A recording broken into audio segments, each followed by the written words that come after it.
O acordo prevê que os bancos pagarão aos poupadores valores correspondentes aos expurgos inflacionários da poupança relativos aos planos Bresser, Verão e Collor 2.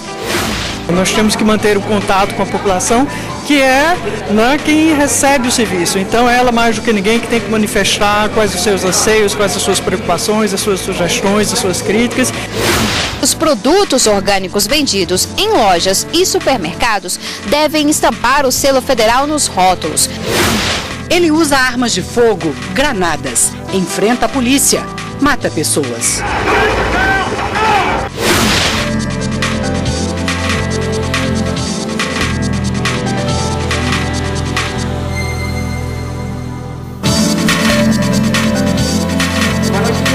Acabou agora há pouco no TST a reunião da sessão de dissídios coletivos que julgou o dissídio ajuizado pela empresa brasileira de Correios e Telégrafos contra diversas entidades sindicais.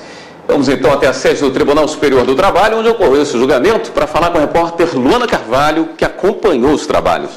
Oi, Luana. Boa noite. Boa noite, William. Por maioria de votos, a sessão de dissídios coletivos do TST decidiu que o plano de saúde dos empregados dos Correios não será mais custeado 100% pela empresa. A SDC aprovou a proposta do ministro relator do caso, Aloísio Correia da Veiga. Segundo a proposta do relator, os Correios deverão arcar com 70% do benefício. O restante será pago pelos trabalhadores na ativa e aposentados. Cônjuges e filhos dos trabalhadores continuam sendo beneficiados como dependentes. Já os pais e as mães dos empregados serão atendidos nos moldes atuais por mais um ano, a contar de agosto de 2018. No caso dos pais e mães que estiverem em tratamento, a cobertura do plano será estendida até a alta médica. Os empregados dos Correios entraram em greve ontem à noite. Segundo a empresa e o sindicato, cerca de 13% dos empregados aderiram à greve e continuam paralisados. A maior adesão foi no estado de São Paulo. Volto com vocês no estúdio. Obrigado, Luana. O Superior Tribunal de Justiça pede manifestação do Ministério Público Federal sobre acordo para pagamento de perdas de planos econômicos das décadas de 80 e 90. A determinação de encaminhar o acordo para o Ministério Público veio do vice-presidente do STJ, ministro Humberto Martins. O acordo foi firmado entre poupadores, 11 entidades de defesa do consumidor e a Federação Brasileira dos Bancos, a FEBRABAN, para o pagamento de diferenças de correção monetária em cadernetas de poupança dos planos econômicos das décadas de 80 e 90, incluindo o Plano Verão. A negociação foi mediada pela Advocacia Geral da União e o Banco Central. O acordo prevê que os bancos pagarão aos poupadores valores correspondentes aos expurgos inflacionários da poupança relativos aos planos Bresser, Verão e Collor 2. Em contrapartida, as partes concordaram em pleitear a extinção das ações judiciais individuais e coletivas que discutem os expurgos. Cerca de 1 milhão de processos sobre o assunto tramitam na Justiça. Os termos do acordo foram definidos dia 1º de março pelo plenário do Supremo Tribunal Federal. A ministra Carmen Lúcia teve nessa tarde 2 compromissos com autoridades para discutir vários assuntos, entre eles a segurança pública. Repórter Carla Luciana acompanhou e ao vivo tem os detalhes desses encontros. Carla, boa noite. Olá, William, boa noite para você, boa noite a todos. A presidente do STF, a ministra Carmen Lúcia, se reuniu inicialmente com o presidente do Tribunal de Justiça do Distrito Federal e Territórios, o desembargador Mário Machado. Em seguida, a ministra recebeu o ministro da Segurança Pública, Raul Jungmann. Além dele, também participou do encontro o presidente do Tribunal de Contas da União, Raimundo Carreiro. Na saída, o ministro Raul Jungmann disse que um dos temas tratados foi a busca de soluções para o impasse gerado na construção de presídios no país diante da superlotação. Segundo o ministro, o recurso para as obras existe, mas acaba demorando para ser utilizado. O ministro informou que um grupo de trabalho foi criado e uma proposta deve ser apresentada até sexta-feira. Vamos ouvir agora um trecho da entrevista do ministro. O objetivo dessa reunião foi exatamente destravar o processo de construção de presídios e penitenciárias no Brasil. Nos últimos 16 anos, ou seja, de 2000 a 2016, cresceu o número de vagas no sistema carcerário brasileiro 171%, ou seja, mais do que dobrou o número de vagas. Ainda assim, o déficit cresceu muito mais, cresceu quase 270%, ou seja, 269%. Então nós temos um grande problema que nós estamos procurando resolver nessa reunião de trabalho, que é exatamente o seguinte: nós temos recursos dentro do DEPEN para construir presídios e penitenciárias, mas ao mesmo tempo nós não conseguimos construir. O tempo médio para construir uma unidade prisional no Brasil chega até 5 anos. Então, isso faz com que você não consiga executar os mandatos porque não tem onde colocar esses presos. Além disso, há um grande número de presos provisórios e há um grande número também de presos que poderiam ficar no regime semiaberto, ou seja, não precisariam para o sistema fechado, mas não têm unidades que sirvam exatamente para o regime semiaberto. Então, isso foi objeto dessa reunião de trabalho. Um grupo foi formado reunindo o Judiciário e o Ministério da Segurança Pública, e na próxima sexta-feira nós vamos ter uma outra reunião. É um trabalho complexo, é um trabalho difícil, mas que nós estamos com uma boa expectativa, estamos otimistas de resolver, porque esse é um dos grandes gargalos que eu tenho na minha administração. O superencarceramento de um lado e o déficit de vagas que nós temos hoje no país, que é de mais de 350 mil vagas que o sistema não dispõe. E o ministro Raul Jungmann também informou que uma agenda integrada também deverá ser formada com a Procuradoria-Geral da República. Daqui do Supremo, o ministro foi para uma reunião com a Procuradora-Geral, Raquel Dodge, e foi acompanhado pelo diretor-geral da Polícia Federal, Rogério Galhoro. Voltamos ao estúdio. Obrigada, Carla. Macaíba, 14 quilômetros de Natal, no Rio Grande do Norte, recebeu um novo ciclo de audiências públicas promovidas pela Corregedoria-Geral de Justiça. A ação faz parte do programa Conexão Direta, que busca promover o acesso à melhoria da comunicação entre a população e o judiciário. Os números alcançados pelo Judiciário Potiguar e as melhorias proporcionadas ao jurisdicionado pelo Tribunal abriram o diálogo da Corregedoria-Geral de Justiça com a população de Macaíba. Nessas audiências que fazemos, a gente tem muitas sugestões, tem elogios, tem reclamações, isso que faz parte de um contexto jurisdicional que a gente vê em cada uma das unidades. A juíza Viviane Xavier Barana, diretora da comarca de Macaíba, destacou a importância do projeto Conexão Direta para que os moradores da região possam conhecer melhor as ações desenvolvidas pela Justiça Estadual, além de ouvir críticas, sugestões e elogios da população. Nós temos que manter o contato com a população, que é quem recebe o serviço. Então, ela, mais do que ninguém, que tem que manifestar quais os seus anseios, quais as suas preocupações, as suas sugestões, as suas críticas, e isso só tem a engrandecer o nosso trabalho. Questões como as campanhas de adoção, mutirões de conciliação e mediação e os casamentos comunitários foram levantadas na audiência. O evento contou com a participação de juízes, advogados, defensores públicos, professores, empresários, líderes políticos e servidores da comarca. É muito importante porque a gente não vê a questão da justiça só para punir. A justiça está aqui para ajudar ao desenvolvimento e ajudar a sociedade local. Desde que foi implantado o projeto Conexão Direta, já visitou mais de 20 comarcas, que juntas ultrapassam os 70 municípios. Isso significa que um contingente de quase 1,5 milhão de habitantes potiguares tiveram a oportunidade de ouvir a Corregedoria-Geral de Justiça e apresentar as demandas e questões específicas de cada comunidade.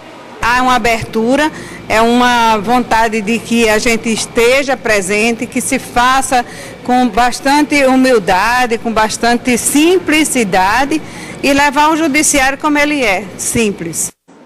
O ministro do TSE, Sérgio Banhos, acompanhou as eleições legislativas da Colômbia realizadas neste domingo. Ele integrou a missão de observação eleitoral a convite da Uniore, a União Interamericana de Organismos Eleitorais.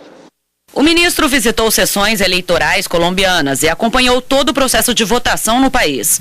102 representantes para o Senado e 166 para a Câmara dos Deputados foram eleitos. Essa foi a primeira eleição depois do acordo de paz, a partir da desmobilização da guerrilha das Farc, Forças Armadas Revolucionárias da Colômbia. O ministro do TSE participa de um dos 2 grupos estrangeiros com a missão de observar o processo de votação na Colômbia. O objetivo é acompanhar de perto as eleições de forma imparcial e facilitar a cooperação entre as organizações eleitorais internacionais. O ministro Sérgio Banhos salientou que é importante para o Brasil participar do processo de observação das eleições na Colômbia, principalmente da primeira depois de um longo processo de busca por paz. Os integrantes da missão de observação eleitoral também participaram de palestras, reuniões técnicas e de avaliação sobre as eleições legislativas colombianas. E no próximo bloco, o que dizem especialistas sobre o acesso de crianças a jogos eletrônicos violentos? Ele usa armas de fogo, granadas, enfrenta a polícia, mata pessoas.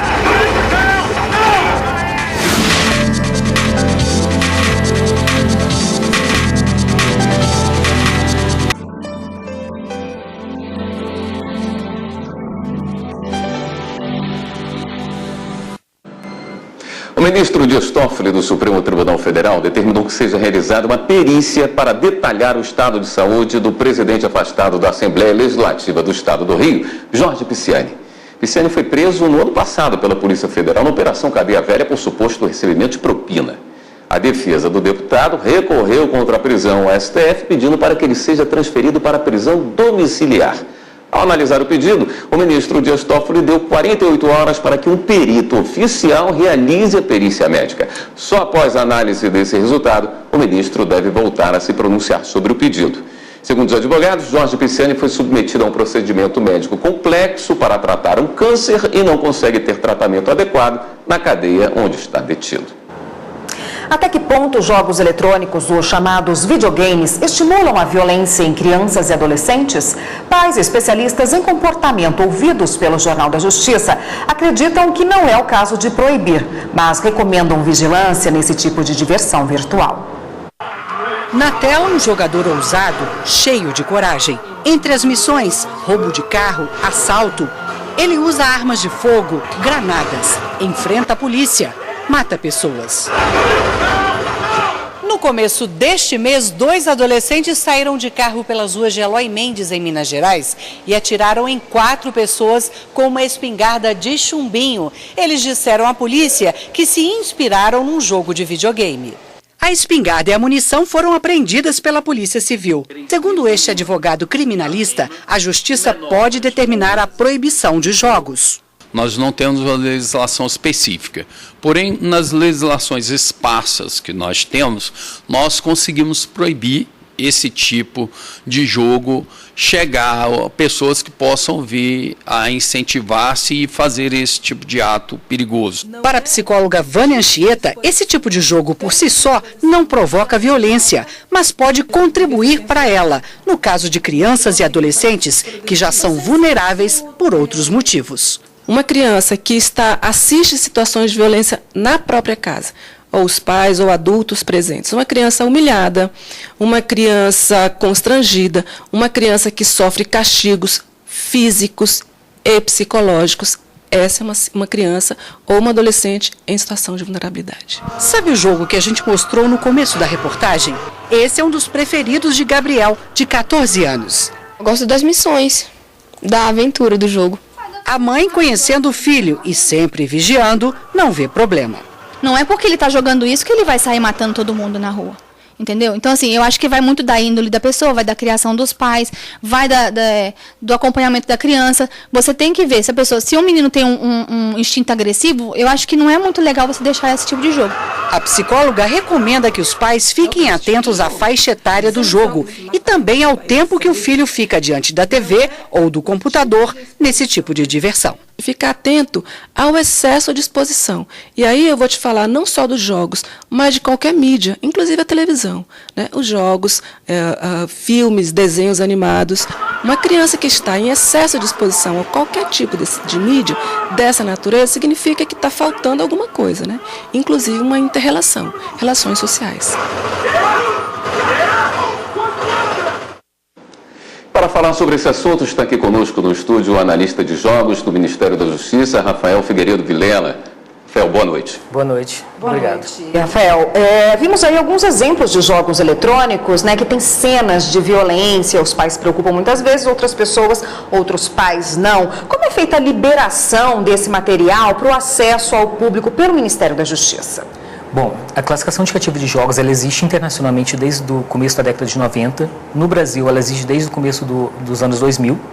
e ela é feita pelo Ministério da Justiça, aqui em Brasília, na sede do Ministério, junto com a classificação indicativa para televisão e cinema, né? São os mesmos critérios usados para televisão e cinema, são usados para jogos, ou seja, são critérios de violência, sexo e drogas. Não é apenas violência, que é o que mais acontece nos jogos eletrônicos, de fato é o predominante para esse tipo de segmento, mas o Ministério da Justiça analisa esses 3 critérios, nesses 3 produtos e atribui uma classificação indicativa. Isso vem impresso na caixinha do jogo? Isso vem impresso na frente da caixinha do jogo, tem um símbolo pequeno que varia de livre até 18 anos, são 6 faixas, livre 10 anos, 12 anos, 14 anos, 16 anos e 18 anos, fica colorido com símbolo padronizado, é o mesmo símbolo de televisão, de cinema, é para jogo também, isso é para facilitar que o público consiga identificar, né, os pais consigam identificar o mesmo símbolo, com o mesmo tipo de critério em qualquer mídia que ele esteja comprando para o seu filho, vai na frente da capa, vai no verso com um pouquinho mais de detalhe, discriminando que tipo de violência, que tipo de conteúdo sexual, né?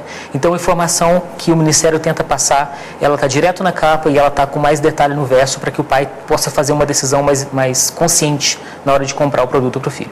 Eu vi que essas informações estão presentes no site do Ministério, né? Tem um espaço onde você pode entrar, ver a classificação dos jogos e tem uma gama muito grande de informações ali. A ideia é que os pais entrem e tenham esse controle do que pode ser ofertado para o seu filho sem nunca pensar em algum tipo de limitação ou proibição?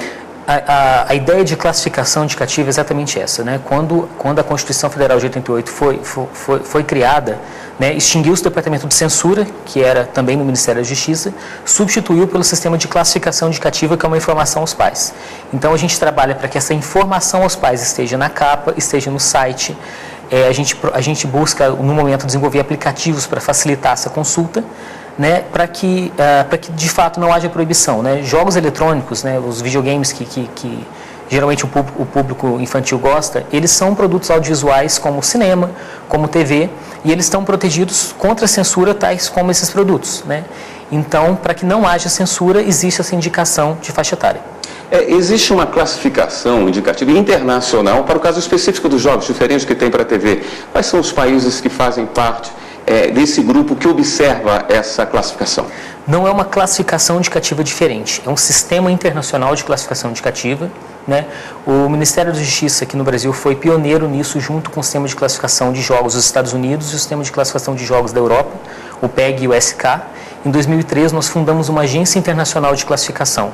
Ela foi fundada com o objetivo de levar a classificação indicativa para os telefones celulares, porque desde aquela época a gente notou um decréscimo na publicação de jogos e na participação de crianças jogando jogos tradicionais, aqueles de videogame com controle, e cada vez mais jogando em aplicativos no telefone celular, que era uma área descoberta, certo? Então foi criada uma agência internacional, já que as lojas para telefone celular, ao contrário das lojas para videogame tradicional, elas são lojas internacionais. Esse sistema internacional, ele faz uma classificação indicativa de uma forma sem burocracia, sem complicação. O mesmo jogo pode ser classificado no mundo inteiro em questão de 5 minutos. E o mais interessante é que esse sistema internacional, chamado IARC, ele respeita a classificação indicativa local. Então, se um produtor brasileiro classifica o jogo, esse jogo vai exibir no Brasil, em 5 minutos, a classificação de acordo com os critérios nacionais, usando símbolos nacionais, e, ao mesmo tempo, instantaneamente, ele vai exibir nos Estados Unidos a classificação indicativa usando o sistema americano de classificação indicativa com os símbolos que são reconhecidos naquele país. E o mesmo vale para Japão, o mesmo vale para Austrália, para qualquer país na Europa, qualquer país onde esse sistema esteja distribuído, né? E existem algumas regras que as empresas devem seguir para pleitear a liberação de algum tipo de jogo? O pedido de classificação indicativa é muito simples. Quando é pelo sistema internacional, basta que o desenvolvedor, o criador do jogo, na hora que ele vai colocar o jogo na loja virtual, o nosso sistema de classificação indicativa já está dentro da loja. Então ele não tem que fazer nenhum tipo de pedido por fora para o Ministério ou para outra agência. Na própria loja já existe esse acréscimo que o Ministério da Justiça e essa agência internacional colocou lá dentro para que ele já entre na loja classificado. Quando é um jogo tradicional, esse que vai ser impresso em mídia física, que são os grandes lançamentos, como por exemplo os que vocês mostraram na reportagem, esses têm que ser solicitados individualmente para o Ministério da Justiça, mas é também um sistema descomplicado, feito pela internet, feito em inglês ou português, já que a grande maioria das produtoras internacionais, né, estão fora do Brasil, muitas na Europa e nos Estados Unidos. Então, esse pedido pode ser feito em inglês. Então, basicamente, não existe complicação, não existe como um jogo não ser classificado, porque o sistema, de fato, é muito simples e muito rápido.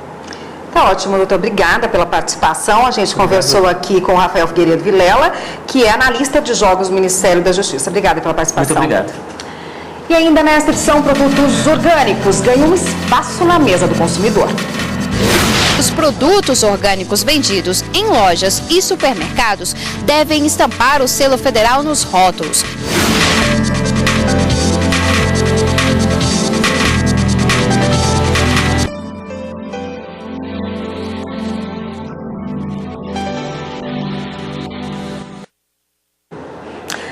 Nos últimos anos, a busca por alimentos saudáveis tem ganhado mais espaço. Esse universo tem aquecido um mercado de orgânicos. A legislação estabelece que esses produtos devem receber certificação para garantir que foram produzidos dentro das normas e práticas exigidas pela produção orgânica. E um produto específico tem chamado a atenção: o frango orgânico. Na listinha de compras, no cardápio de restaurantes, no prato de casa.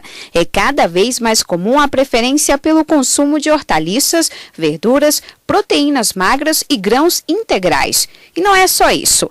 Muitos buscam por alimentos de procedência orgânica. E o que difere um do outro? A diferença tem a ver com a forma de produzir. Os orgânicos não utilizam agrotóxicos, hormônios, drogas veterinárias, adubos químicos, antibióticos ou transgênicos em nenhuma fase da produção. Geralmente, quem produz faz rodízio de culturas e diversificação de espécies. Utiliza métodos alternativos para combater pragas e doenças, além de respeitar aspectos ambientais, sociais, culturais e econômicos. Além de hortaliças e grãos, um produto tem chamado a atenção: o frango orgânico. O frango caipira é um frango criado em granja, no quintal da horta, né, do quintal dos produtores. Agora, o frango convencional é um frango criado em sistemas de alojamentos, né, onde o animal fica completamente confinado e ele passa por todo o período da vida e é abatido e comercializado. Os produtos orgânicos vendidos em lojas e supermercados devem estampar o selo federal nos rótulos. Para vender na feirinha, o produtor sem certificação tem que apresentar um documento chamado Declaração de Cadastro, que comprova que ele está cadastrado no Ministério da Agricultura e que faz parte de um grupo que se responsabiliza por ele. Atualmente, uma boa parcela da população compra orgânico, mas na verdade são produtos que não são realmente orgânicos, são organismos ou manipulados ou que recebem medicamentos, tá? Então a legislação não conseguiu barrar isso, não conseguiu controlar isso. Nós estamos nessa fase de ajuste. No Brasil, existem apenas 3 produtores de frango orgânico certificados pelo Ministério. 2 em São Paulo e 1 em Santo Antônio do Descoberto, em Goiás, a cerca de 70 quilômetros de Brasília. O responsável é o produtor Caetano. Na propriedade, alimentação saudável, ração orgânica e principalmente a liberdade para as aves. Em condições naturais, ele estaria sendo protegido pela galinha. Neste caso, a gente cria um ambiente que dê a ele a proteção adequada para ele se desenvolver e se fortalecer. Apesar do aumento da demanda por frango orgânico, alguns desafios, segundo produtores e especialistas, ainda precisam ser superados. A dificuldade, em primeiro lugar, são os custos, tá? Porque todas as pessoas que nós conhecemos que criam orgânico estão pagando para trabalhar. Porque o custo do milho orgânico, para transformá-lo em ração, inviabiliza a criação de porcos ou de aves. O que falta é chegar a tecnologia de produção orgânica àquele produtor, para que ele possa desenvolver e aumentar a sua produção em escala para atender o mercado. Então, essa tecnologia precisa chegar aos produtores que querem se converter para a produção orgânica. Além de avaliar os custos da produção, também é preciso reforçar a fiscalização para garantir que aquele frango é verdadeiramente orgânico. Administração de ração, medicamentos, tem uma série de itens que tem que ser cumprido. E agora vamos dar um giro pela rede para saber das últimas notícias.